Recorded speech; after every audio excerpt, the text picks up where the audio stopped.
Hey guys, sorry that I can't be with you today, but I'm at a training. I will be back tomorrow.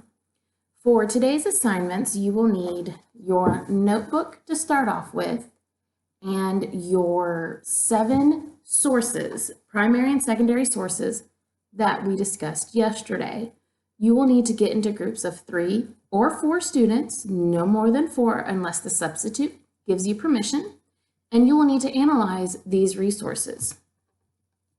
You're analyzing these resources because you will be solving the crime and writing a short story. You should have this paper with you. You should have picked it up on your way in. It says solve the crime. As you're looking at these 7 resources, your job is to put all of the clues together and solve the crime. You will write a short story about the mystery man who is 150 years old. You will use evidence from the sources to support your story. You will need to be creative. Some of the details will come from your imagination. Underneath your story, which will be written on page 7 of your notebook, draw and color a scene from the story. Details to include are: what was the massacre that occurred in 1836? What was this man's role in the massacre, and what has he been doing for 150 years? Now remember, this is a short story. It is fiction. Use your imagination. You will only have 15 minutes to analyze the 7 sources and to discuss them with your group. At the end of 15 minutes, you need to put your desk back in rows as they were when you came in, and you need to open your notebook to page 6. Page 6 is currently blank. Using a set of scissors that you should have picked up when you walked in, you will cut out the solve the crime grading sheet, instruction sheet.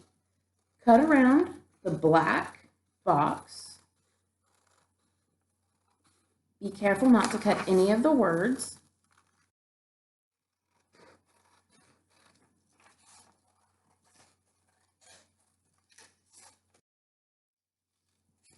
You guys should be doing this as I'm doing it.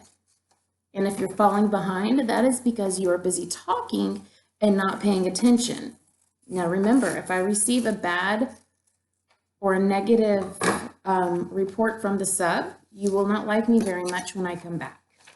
You will be working in the book for 2 days, and each assignment will be a major grade.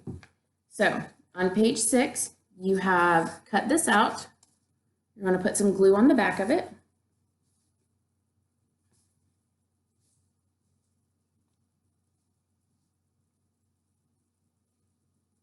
Okay. You're going to glue this to page 6 of your notebook. Okay. Just like that. You need to title this page Solve the Crime Rubric.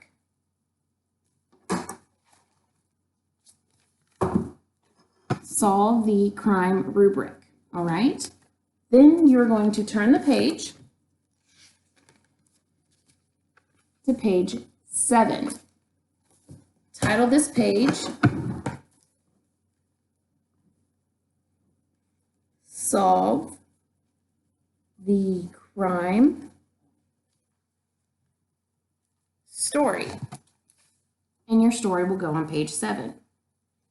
The next thing I want you to do is put your pencil here at the bottom, and I want you to count 5 lines up. 1, 2, 3, 4, 5. Put a line right above this 5th line.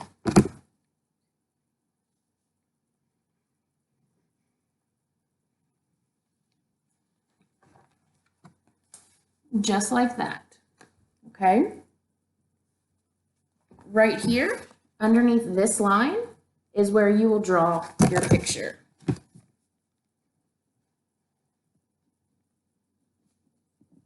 Okay. So here you'll draw your picture down here, and your story will go up here.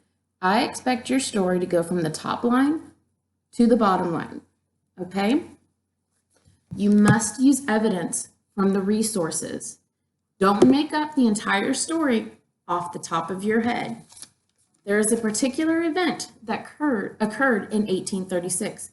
What was it? What is your proof that this is the event that occurred? Your proof will come from one of the sources, more likely a primary source. In addition, what was this man's role during the massacre? It is up to you to be creative and give him a role. However, his role must be supported with evidence from your primary or secondary sources. And then this is where you get creative. What has he been doing for 150 years? This is where you can be creative and you can definitely stray away from the sources. I want you to keep in mind, you are being graded on this. You have a rubric on page 6. You will be graded on creativity, illustrations, and being focused on the assigned topic. Keep in mind, spelling, grammar, and punctuation do count. If you have any questions, comments, or concerns, ask the substitute teacher. If the sub is unable to answer your questions, he or she will send me a text message, and I will be more than happy to immediately answer your questions. This is a grade. It will be graded this week, just like your notebooks are. I've currently made it through 3rd period. A 4th period is next, followed by 6th and then 7th. Each notebook so far is worth 4 grades. This Solve the Crime short story will be an additional grade. So you guys have listened to 6.5 minutes of instructions. The first thing you need to do is get your notebooks, analyze your sources, and then work on your stories. Sub, at any point in time, if you need to replay this video for the students, please do so to ensure that they are being held accountable for all of their work. If you have any questions, comments, or concerns, please shoot me a text message or ask Mrs. Holmes, our skills specialist, or Ms. Pellegrino, who is right across the hall. Thank you guys so much, and I look forward to getting a positive report.